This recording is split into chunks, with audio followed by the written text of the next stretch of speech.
avisarle a Milei que se acabó la paciencia. Bueno, a su vez, tanto el presidente como todo su gabinete acompañaron a Adorni este miércoles en su primer informe de gestión en el Congreso, en donde además de montar un circo y dar vergüenza ajena, hubo insultos, provocaciones y falsedades de todo tipo. Así que esto fue un resumen, ¿sí?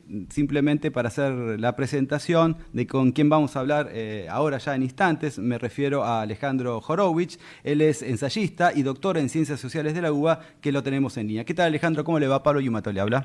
¿Qué tal, Pablo? ¿Cómo andan ustedes? Bueno, muchas gracias por atendernos, como siempre, Alejandro, ¿eh?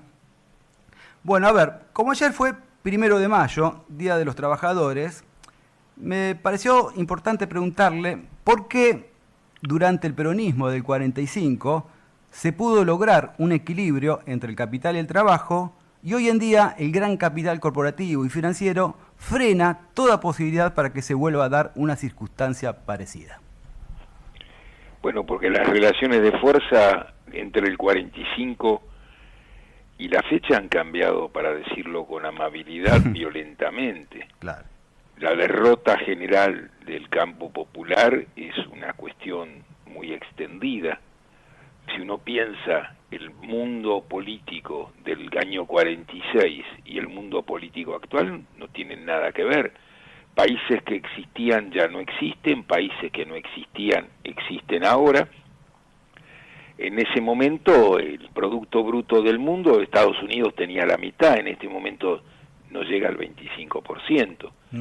De modo que la fábrica fordista, que es una fábrica industrial nacional, era básicamente el modelo. Ahora existe el mercado mundial en términos que no existía en ese momento, y China es la locomotora del mercado mundial.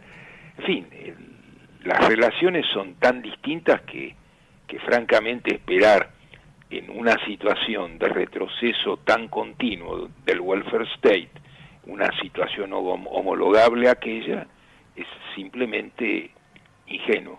Sí, sí, totalmente. Bueno, a ver, con un capitalismo depredador como el que tenemos actualmente, ¿usted cree que se va a seguir celebrando el Día de los Trabajadores como ayer, por ejemplo? ¿O va a cambiar el nombre? ¿Se va a llamar de otra manera el Día de los Desocupados? Bueno, eso depende de los trabajadores. El Día de los Esclavos. ¿Cómo cree que va a pasar en el Eso futuro? depende de... A ver, acá hay una cosa muy concreta. Siempre hubo intentos de modificación del nombre. Poner Día del Trabajo no es lo mismo que Día de los Trabajadores. Uh-huh. Y si es la fiesta del trabajo, no es la fiesta de los trabajadores, por un lado. Si esto no es una fiesta, el 1 de mayo es básicamente el modo internacional que se dieron los trabajadores para luchar por la jornada mundial de las 8 horas.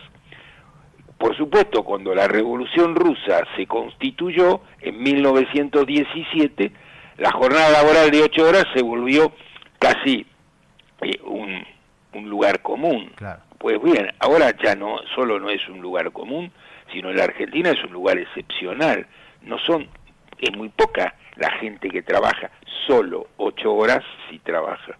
Sí, no, eso está sucediendo actualmente. Alejandro, ¿cómo ve al gobierno actualmente? ¿Cree que el anarcocapitalismo está llegando a su fin? El jueves pasado... El anarcocapitalismo nunca fue mucho más que un blablar. Lo que hemos visto es un capitalismo profundamente brutal que simplemente lo único que hace es utilizar todos los instrumentos del Estado para someter en peores condiciones a los trabajadores. De modo que de anarco no tiene nada. Uh-huh. ¿Qué elemento del Estado hemos visto desaparecer? Hemos visto desaparecer políticas públicas, pero el Estado no. Claro. Sí, sobre todo lo que esté relacionado con lo social, ¿no? Con defender los derechos de los laborales. Cualquier terreno, claro. Si uno mira el proceso educativo, uno ve cómo el desfinanciamiento del proceso educativo, que no empezó la semana pasada, y al mismo tiempo la reconversión de un instrumento que tiene que servir para formar ciudadanos en un lugar donde se malcome 5 días por semana, una vez al día, bueno, esto tampoco empezó con Milei, ¿sí? Uh-huh. Desde el 2001 en adelante esto no cambió más. Es verdad, es verdad. ¿Qué le iba a decir? El jueves pasado, uno de los triunviros de la CGT dijo que se acabó la paciencia. ¿Usted cree lo mismo? Bueno, si se le acabó va a tener que comprar más. Ah, ¿sí? Claro. Aparte, usted sabe que los dirigentes sindicales son grandes compradores de paciencia, porque la paciencia propia no tiene demasiado que ver con la paciencia ajena. Digamos, si usted tiene que soportar pacientemente en Villa 31, no es lo mismo que soportar con vista al río, ¿sí? Está claro. Bueno, ellos soportan con vista al río en Madero. Totalmente. Puerto Madero es un buen lugar para soportar. Ellos soportan a las inclemencias políticas allí muy tolerablemente. Totalmente. Alejandro, voy a requerir de su capacidad intelectual para que pensemos un poquito qué es lo que más le convendría a la Argentina. Me refiero a qué espacio social, político, yo supongo que va a decir el peronismo, pero más allá de que sea el peronismo, ¿qué tipo de peronismo sería el ideal para reemplazar a este gobierno o a este desgobierno que estamos padeciendo? Para nada pienso que el peronismo sea capaz de reemplazar nada más que lo que vino haciendo hasta acá. Bien. Este gobierno es el resultado del peronismo, entre otras cosas, no únicamente, pero no hay ninguna clase de duda. Mire, vamos a hacer la cuenta más fácil y más rápida. A ver. Cuando el peronismo se va en el 2015, ¿quién fue el candidato del peronismo Scioli. para la continuación? Scioli. Bien, ¿dónde está Scioli? Scioli y Randazzo, ¿se acuerda que estaba en la Sí, disputa? claro. Pero ¿dónde está Scioli? Sí, está con el muchacho, está con Milei. Enfrente de Scioli, ¿quién estaba? Randazzo. No, usted está hablando de... Macri. Bien, ¿dónde está Macri? Enfrente, con el PRO. ¿Quién era el que terciaba entre Macri y Scioli? Massa. Bien, ¿y qué dijo Massa que había que hacer? Votarlo a Macri.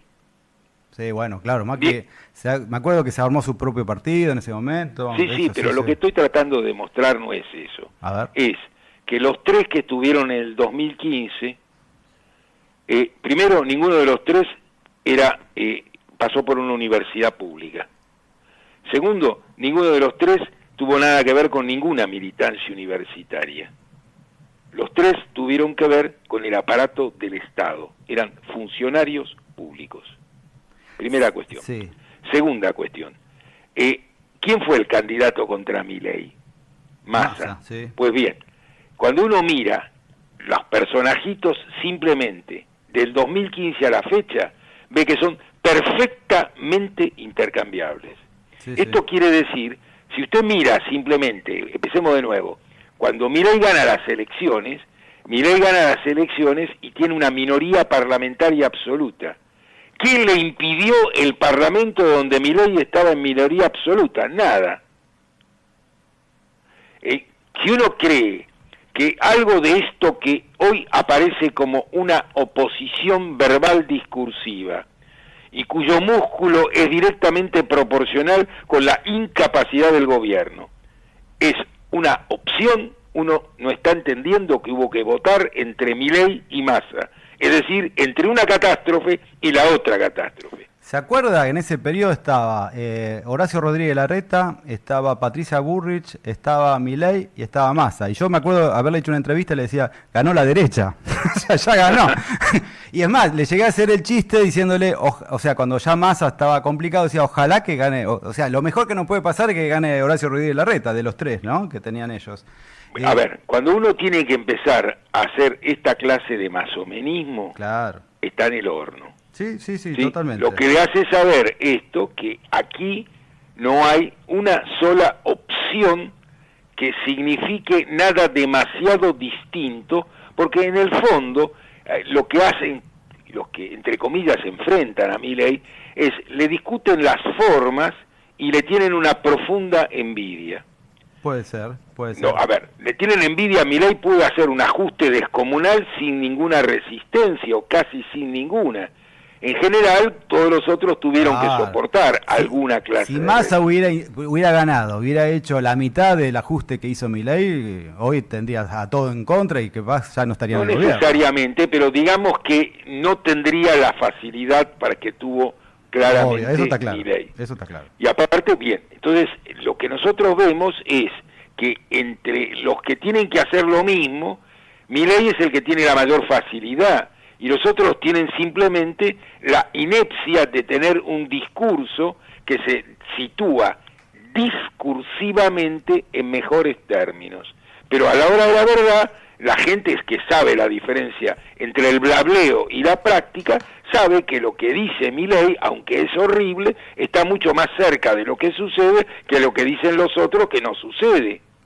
Bien, sí. Reitero algunos de los términos que usted planteó, no, los nombres. Usted me nombró a Massa, me nombró a Scioli, no me lo nombró a Alberto, y los tres fueron... Bueno, Alberto tiene una enorme aptitud para no existir. Bueno, por eso, directamente ni lo nombró. Los tres fueron nombrados por Cristina. ¿Algún comentario en relación a esto? Eso me habla de que en qué consiste la estrategia política del peronismo. A ver, si uno cree que la estrategia política es una fuerza política que hace décadas que no tiene un debate público sobre nada, que no tiene programa político hace décadas, que el último programa político que conoció es el Plan Helvar. Sí. Pues bien, de aquí para allá está muy claro qué es lo que puede ofrecer y lo que ofrece. ¿Qué opina? Ofrece versiones de Alberto Fernández, Obvio, porque sí. conviene entender que la unidad de todo eso es la completa inmovilidad. ¿Cómo lo ve a Kicillof y la circunstancia que lo rodea a Kicillof en este contexto? Kicillof es personalmente mucho mejor persona que todos los demás. Sobre eso no hay debate. No se trata de una discusión sobre la honradez personal de Kicillof. En el término de honradez personal, Kicillof puede enfrentar a cualquiera que le pongan enfrente y es de lejos el más honesto. Bien, pero... Puede decir, es honesto, los otros no. Entonces, cuando lo que estamos discutiendo es la propuesta de Kicillof, ¿en qué difiere de la propuesta de Cristina? ¿En quién la encabeza? Claro. Bien, en consecuencia no estamos discutiendo de proyectos políticos, estamos discutiendo el orden de la papeleta, que es la única discusión que se conoce en la política argentina desde 1983. Entonces, a ver, si Kicillof representa, igual no lo dijo todavía, pero un programa similar al del Néstor Kirchner y el de Cristina, ¿sería? Pero, a ver, ¿cuál es el programa? Salir del fondo del pozo. No. Es decir, pagar la deuda y ver qué se puede hacer, no mucho. Sí, de hecho, me hizo acordar que me comentaron, yo no estuve ayer en Parque Norte, en el encuentro de Peronismo Federal, directamente se hablaba de, lo primero que hay que hacer es pagar la deuda. O sea, nadie habló de auditarla, nadie habló... ¿Qué hacen? A ver. ¿Cuándo ¿cómo? hicieron otra cosa? Claro. Bien, en consecuencia no es simplemente que lo dijeron, lo vienen practicando desde siempre. Sí. Que el tipo que toma la deuda no sea el mismo tipo que el que paga la deuda es simplemente una circunstancia. El orden político es el que toma y paga. Si Kicillof dijera fehacientemente que va a auditar la deuda externa, ¿qué cree que pasaría? Primero me gustaría que lo diga, entonces vamos a ver. Bien. No creo que diga semejante cosa. Y además, ¿qué quiere decir auditar la deuda? Que vamos a pagar lo que consideremos que hay que pagar y el resto no. ¿Y quién lo va a considerar? ¿Un contador público nacional? ¿Un integrante de la Universidad de Buenos Aires? ¿Un integrante del Fondo Monetario? ¿Quién? Eso es un tema, Ese es el tema. Claro. En consecuencia, auditar. Mire, fíjese, Milei amenaza a la universidad con auditarla. Sí. Y créame que hay lo que auditar. Ajá. Sí, usted dice que también ahí, si se audita, se encontrarían con cosas que no se esperaba la gente. Mi estimado, la idea de que un servicio público puede no ser auditable no es una buena idea. Bien. Volvemos entonces, Alejandro, a la pregunta que le dije, porque yo le dije, seguramente me va a decir peronismo, y me dijo, no es tan así. Bueno, ¿qué sería lo mejor para la Argentina? ¿Qué espacio político sería el más adecuado? Uno que todavía no existe y que tenemos que construir. Ah, bueno. Bien. ¿Me ayuda? De los espacios que existen son variaciones de una nota sola. Bien. ¿Usted cree que, a ver, si se pidiera la ayuda a la izquierda, si Kicillof hablara con Miriam Bregman, por ejemplo, la cosa podría empezar a tener color o no? ¿O es una locura? A ver, Kicillof no veo por qué no puede hablar con Miriam Bregman o con cualquiera. Sí. Si puede hablar con gente como Pichetto, ¿por qué no puede hablar con Miriam Bregman? Digo, Sí, ¿qué sí, tape sí. estaba? No, Cristina habló con Pichetto también. Bueno, y Kicillof habló Con varios otros también, ¿no? Bien, Con que Mazotti. no son demasiado... Son lo mismo, exacto. Claro, yo no estoy haciendo una cuestión de nombres propios. No, está bien, se simplemente entiende. digo... No, ¿sabe por qué le digo esto, Alejandro? Porque Sí. hay varias encuestas y varias propuestas que yo estoy viendo en redes que hablan de la fórmula Kicillof-Miriam Bregman, que no sé si se va a dar y que es muy probable que no, pero es muy poco probable la que se gente dé, quiere, pero de ¿no? todas maneras, tiene que ver con los dos que tienen la mejor imagen pública. Exactamente. Y eso no es más que eso. A ver, la idea de que se puede reemplazar las decisiones populares por una encuesta es una idea de encuestadores. Claro. Bien. Nunca lo llamaron a usted para tirar ideas para un programa dentro del peronismo, ¿no? No, para nada. Qué lástima. La verdad que hubiera sido interesante escucharlo. La última, Alejandro, cuénteme su impresión acerca de lo que vio el otro día en el Congreso con Adorni dando explicaciones de algo inexplicable. Bueno, a ver, la primera cosa inexplicable es la escena misma. Claro. Cuando uno tiene alguna comprensión política muy básica, entiende algo que es muy elemental, y es que en general los funcionarios están para proteger a el titular del Poder Ejecutivo. Entonces, Sí, cuando los funcionarios hacen un moco, claro. los corren y los cambian por otros que El famoso son... fusible, claro. Así es, bien. Es la primera vez que vemos un movimiento inverso, esto es, un movimiento donde todo el capital político de un gobierno es puesto a las patas de un imbécil. Claro, totalmente. Pero bueno, porque fíjese, ni siquiera aprendió nada de los ladrones. ¿Dónde caen presos los ladrones? ¿En el asalto? No, caen cuando alcanzan el botín y empiezan a vivir en condiciones que no podían vivir sin el botín. Es verdad, es verdad. Bien. Entonces, ¿qué es lo primero que sabe un asaltante profesional que no es un tonto y no quiere caer preso? Que se tiene que callar la boca un rato largo. Si este buen hombre, siendo tan delincuente como es, en lugar de exhibir su ser, lo guarda en una caja de seguridad 2 años, no pasa nada. Claro. Bien, de modo que no solo es un delincuente, es un inútil. Sí.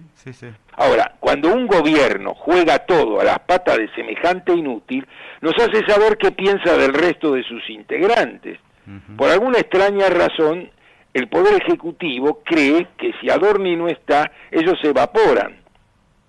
Sí. Porque de lo contrario, ¿por qué harían semejante cosa por alguien? Lo fueron a defender, a apoyarlo. Sí, está bien, pero primero es una defensa, vamos a decirlo con amabilidad, no muy exitosa. Segundo, lo único que aporta la defensa es que el presidente se pone en la misma línea de fuego que su funcionario, de modo que si cayera el funcionario, termina siendo una derrota personal del presidente, además. Sí, claro. En consecuencia, cuando alguien mira esto, dice, bueno, esto ya es absurdo del absurdo. Pero claro, estamos hablando de Milei, ¿y por qué no? Sí. La última, Alejandro, ¿cómo percibe a la gente en relación a todo lo que pudo haber visto por televisión, justamente a Adorni tratando de explicar cosas inexplicables? ¿Cree que la gente se está cansando de toda esta historia? Creo que la gente está desarmada. Creo que la gente tiene el problema de que tiene una escena de descomposición dantesca delante de los ojos y no tiene la menor idea de qué hacer. Bien. Sí, yo percibo algo similar, como que la gente no... Tampoco le estamos dando alternativas, como usted decía, del otro lado no hay mucho... No es solamente que no les estamos dando, sí, pero acá hay un problema de... la idea de esperar El Salvador no ha sido nunca una buena idea. Tiene razón. Están aquellos que dicen que ya vino y están aquellos que dicen que tiene que venir, pero en los dos casos no parece funcionar. Si ya vino, porque estamos así, y si tiene que venir, porque no vino. Exacto. De hecho... ¿Se entiende? Sí, está clarísimo, está clarísimo.